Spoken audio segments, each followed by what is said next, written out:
Kumar Dhruve remix song 𝐬𝐩𝐞𝐞𝐝 mix क्या हुआ गाना में लड़कियां बहुत नाचते हैं।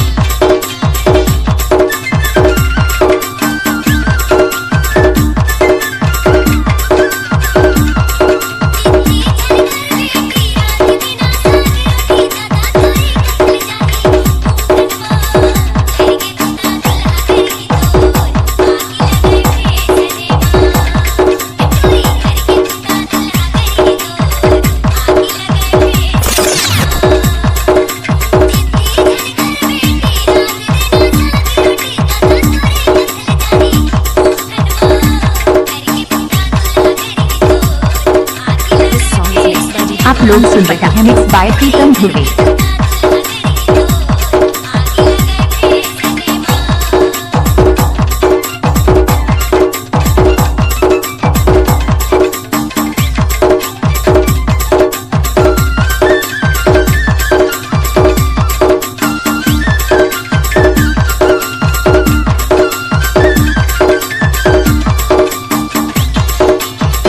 डीजे प्रीतम ध्रुवे ग्राम भटकटा जिला डिंडौरी वाली।